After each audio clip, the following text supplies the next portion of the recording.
আজকে অত্যন্ত দুঃখ এবং ভারাক্রান্ত হৃদয়ে আমি আপনাদের সামনে উপস্থিত হয়েছি।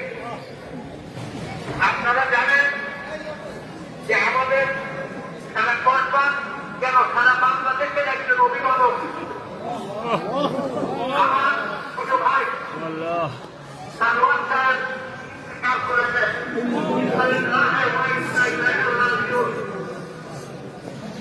আমার আপনাদের কাছে আজকে খুব একটা কথা বলার মতন মানসিকতা নাই। আমি অত্যন্ত ভারাক্রান্ত হৃদয়ে আছি। আমার আজকে আপনারা সকলেই জানেন আমার বাবা নাই, মা নাই, ভাই নাই, বোন নাই, পরিবার নাই। আমি সালমান খানকে ভাইয়ের মতো দেখতাম। আজকে সালমান খানের ইন্তেকালে আমি আমার যে ক্ষতি, আমার যে একটা লস, এটা আমি বুঝিয়ে আপনাদেরকে পারবো না।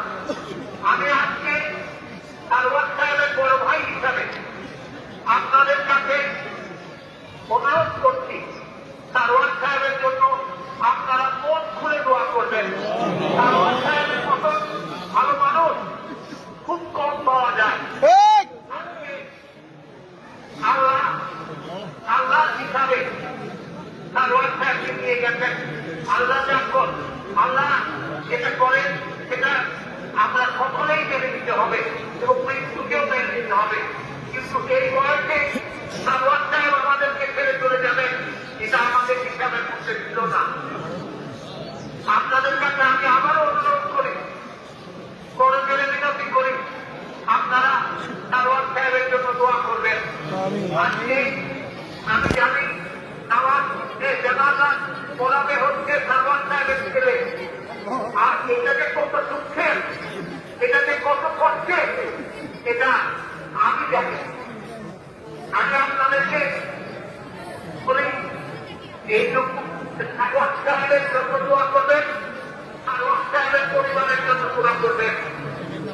আমরা সকলে এই শোক সংতপ্ত পরিবারের পাশে থাকবো।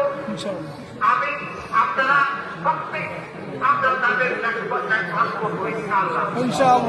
আল্লাহ আল্লাহ যেন সালমান খানকে তার আসল লোকা জান্নাতুল ফিরদাউসে নিয়ে যান।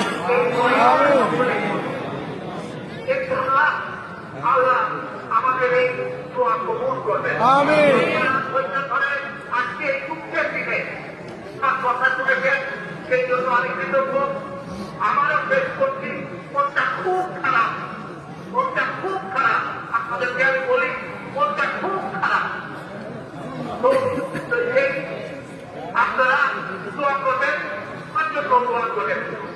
আপনাদের সাথে আমার ইনশাআল্লাহ দেখা হবে। জয় বাংলা।